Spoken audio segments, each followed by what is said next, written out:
Hey everyone, happy Monday. It is good to be back with you. I hope you had a lovely weekend. I hope you enjoyed time with your family, your siblings if you have them. I hope you got outside, enjoyed the weather. I know it was really blustery, very windy on Sunday, um, but it was still a warm day, and even with the wind chill, it was still nice to get out and walk. That's one thing I'm trying to do every single day is I'm trying to walk for at least a half hour, if not longer, every day. I find it just really helps my body feel better. Definitely, it's always good to get up and moving and get your blood pumping and breathe a little bit more deeply. Um, but also, it really helps me to just kind of get outside of my house or get outside of the classroom and to enjoy nature. So much is changing around us right now. We're really at the beginning stages of spring, and it's neat to see the first bulbs erupting from the ground. Depending on where they are, some of them are already blooming. A lot of them are near bloom. Um, a lot of trees are starting to have their initial buds. As I look out the windows right here, I can see the buds on the end of many of our maple trees, um, oak trees as well. A lot of shrubs and bushes are also starting to show their buds. Um, it's cool to see the progress, the um, transformation of going from dormancy in the winter, to reawakening and coming back into the growing season, um, which is what we're entering right now.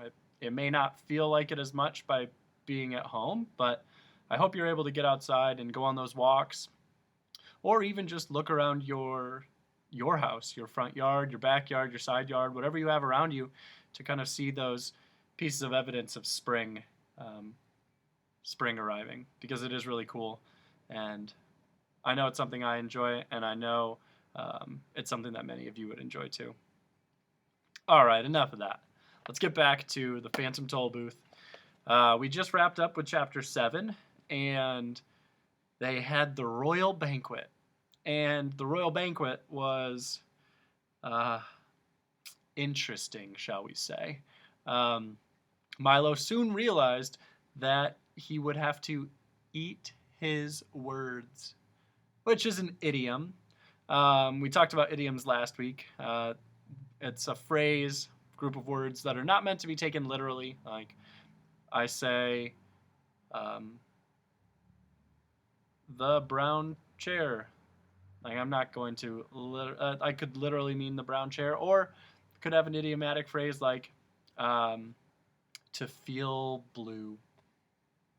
I don't really feel blue like this shirt, but to feel blue means to feel sad. So Milo realizes that these individuals here in Dictionopolis take words at their meaning. There's no figurative understanding of language, and it gets them into these silly situations. Milo almost had them all eat light. And then they had a bunch of steaming squares.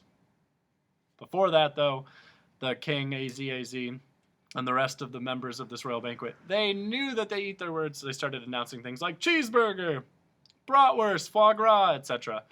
And so that's where Chapter 7 wrapped, was at the end of that kind of silly play on words sort of meal.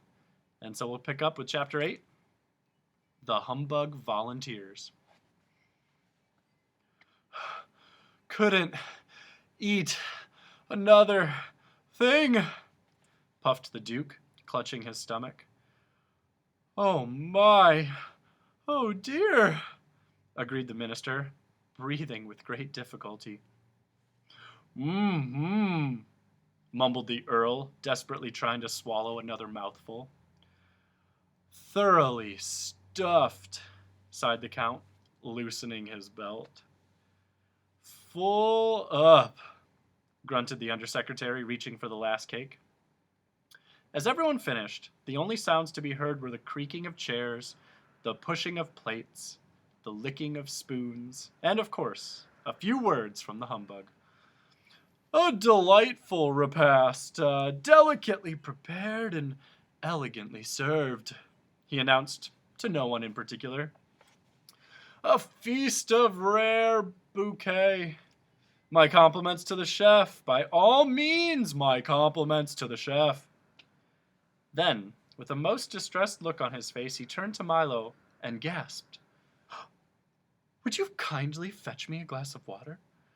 I seem to have a touch of indigestion. Perhaps you've eaten too much too quickly, Milo remarked sympathetically. Too much too quickly. Too much too quickly, wheezed the uncomfortable humbug between gulps of water. To be sure, too much too quickly. I most certainly should have eaten too little too slowly. Or too much too slowly? Or too little too quickly? Or taken all day to eat nothing? Or eaten something any time? Or perhaps I should have... and with that, he toppled back, exhausted, into his chair, and continued to mumble indistinctly. Attention! Let me have your attention! Insisted the king, leaping to his feet and pounding the table. The command was entirely unnecessary, for the moment he began to speak, everyone but Milo, Tok, and the humbug rushed from the hall, down the stairs, and out of the palace. Loyal subjects and friends, continued Az, his voice echoing in the almost empty room. Once again on this gala occasion we have... Pardon me, coughed Milo as politely as possible, but everyone has gone. I was hoping no one would notice, said the king sadly. It happens every time. They've all gone to dinner, announced the humbug weakly. And just as soon as I catch my breath, I'ma join 'em. Why, that's ridiculous. How can they eat dinner right after a banquet? Milo asked. Scandalous, shouted the king. We'll put a stop to it at once. From now on, by royal command, everyone must eat dinner before the banquet. But that's just as bad, protested Milo. You mean just as good, corrected the humbug. Things which are equally bad are also equally good. Try to look at the bright side of things, why don't you? I don't know which side to look at, said Milo. Everything is so confusing here, and all your words just seem to make things worse. How true, said the unhappy king, resting his regal chin on his royal fist as he thought fondly of the old days. There must be something we can do about it, the king remarked. Pass a law, the humbug suggested brightly. We have as many laws as we do words, grumbled the king. Offer a reward, offered the bug again. The king shook his head and looked sadder and sadder. Send for help? Drive a bargain! Pull the switch! File a brief! Lower the boom! Tow the line! Raise the bridge? Bar the door! Shouted the humbug, jumping up and down and waving his arms. Then he promptly sat down as the king glanced furiously in his direction. Perhaps you might allow rhyme and reason to return, said Milo softly, for he had been waiting for just such an opportunity to suggest it. How nice that would be, King Az said, straightening up and adjusting his crown. Even if they were a bother at times, things always went so well when they were here. As he spoke, he leaned back on the throne, clasped his hands behind his head, and stared thoughtfully at the ceiling. But I'm afraid it just can't be done. Certainly not. Can't be done, repeated the humbug. But why not? Inquired Milo. Why not indeed? exclaimed the bug, who seemed equally at home on either side of the argument. Just much too difficult, replied the king. Of course, emphasized the bug, much too difficult. You could if you really wanted to, insisted Milo. By all means, if you really wanted to, you could, the humbug agreed. How? Asked Aziazi, glaring at the bug. How? Also inquired Milo, looking the same way. Oh, a simple task, really, began the humbug, suddenly wishing he was somewhere else. For a brave lad with a stout heart and a steadfast dog and a serviceable small automobile, such as yourself. Go on, commanded the king. Yes, please, seconded Milo. All that he would have to do, continued the worried bug, is travel through miles of harrowing and hazardous countryside, into unknown valleys and uncharted forests, past yawning chasms and trackless wastes, until he reached Digitopolis, if, of course, he ever reached there. Then he would only have to persuade the math magician to agree to release the little princess, and of course he'd never agree to anything that you, Aziazi, agreed with. And anyway, if he did, you certainly wouldn't agree upon it. From there, it's really a simple matter of now entering the mountains of ignorance, full of perilous pitfalls and ominous overtones, a land to which many venture but few return, and whose evil demons slither slowly from peak to peak in search of prey. Then, an effortless climb up a 2,000-step circular stairway without railings in a high wind at night. And for in those mountains it's always night. Up to the castle in the air. The humbug paused momentarily for breath, then began again. After a pleasant chat with the princesses, all that remains is a leisurely ride back through those chaotic crags whose frightening fiends have sworn to tear any intruder limb from limb and devour him down to his belt buckle. And finally, after the long ride back, a triumphal parade, if of course there is anything left to parade about, followed by hot chocolate and cookies for everyone. The humbug bowed low and sat down once again, very pleased with himself. I never realized it would be so simple, said the king, stroking his beard and smiling broadly. Quite simple indeed, concurred the bug. Sounds kinda dangerous to me, offered Milo. Most dangerous, mumbled the humbug, still trying to be in agreement with both sides. Who will make the journey? Asked Tok, who had been listening very carefully to the humbug's description. Ah, a very good question indeed, replied the king. But there is one far more serious problem. What is it? Asked Milo, who was rather unhappy at the turn the conversation had taken. I'm afraid I can't tell you. I can only tell you when you return, cried the king, clapping his hands 3 times. As he did so, the waiters rushed back into the room and quickly cleared away the dishes, the silver, the tablecloth, the tables, the chairs, the banquet hall, the palace even, leaving them all suddenly standing in the marketplace.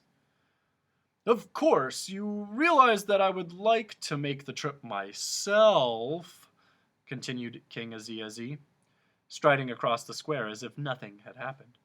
But since it was your idea, you shall have all the honor and all the fame.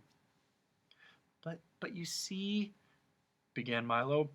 Dictionopolis will be forever grateful, my young boy, interrupted the king, throwing one arm around Milo and patting Tok with the other. You will face many dangers on your journey, but fear not, for I have brought you this for your protection. He drew from inside his cape a small heavy box about the size of a school book and handed it ceremoniously to Milo. "In this box are all the words I know," he said. "Most of them you will never need. Some you will use constantly.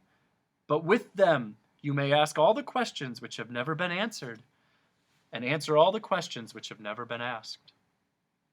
All the great books of the past and all the ones yet to come are made with these words.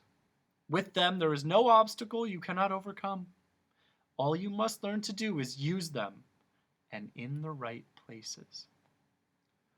Milo accepted the gift with thanks, and the little group walked to the car, still parked at the edge of the square. "You will, of course, need a guide," said the king, "and since he knows the obstacles so well, the humbug has cheerfully volunteered to accompany you." "Now you see here," cried the startled humbug, for that was the last thing in the world he wanted to do. The king continued, "You will find him dependable, brave, resourceful, and loyal." And the humbug was so overcome by the flattery, he quite forgot to object. "I'm sure he'll be a great help," cried Milo as they drove across the square. "I hope so," thought Talk, for he was far less sure. "Good luck! Good luck! Do be careful!" shouted the king. And down the road they went. Milo and Talk wondered what strange adventures lay ahead. The humbug speculated on how he'd ever become involved in such a hazardous undertaking. And the crowd waved cheerfully and cheered wildly. For, while they didn't care at all about anyone arriving, they were always very pleased to see somebody go. That's the end of chapter 8. Now, we've gotten to the point where we know our characters pretty well. We know our main character is Milo, and he's our protagonist, and we know some of the supporting characters that are there as well. We know Talk has been around for a while. If you think back to it, you might remember the Lethargerians. You might remember the Weatherman, the Witch, the Spelling Bee, the Humbug, King AZAZ. We have lots of characters, and we know the setting. Our setting is in Lands Beyond. And so far, we've been to many places in Lands Beyond. Been to Expectations, the Doldrums. We've spent a lot of time in Dictionopolis. We know about another place called Digitopolis, but we haven't been, Milo and the characters haven't been there yet. We know about a place called the Castle in the Air and the Mountains of Ignorance. Haven't been there yet, but we do know that the Castle in the Air houses the princesses Rhyme and Reason. And now we're at the point in our story where we kind of know what the conflict is. We kind of know what the problem of the story is. And the problem is that these princesses, Rhyme and Reason, they were banished. And they'd been banished to the Castle in the Air because of a long conflict, a long quarrel between brothers, King AZAZ and the Math Magician.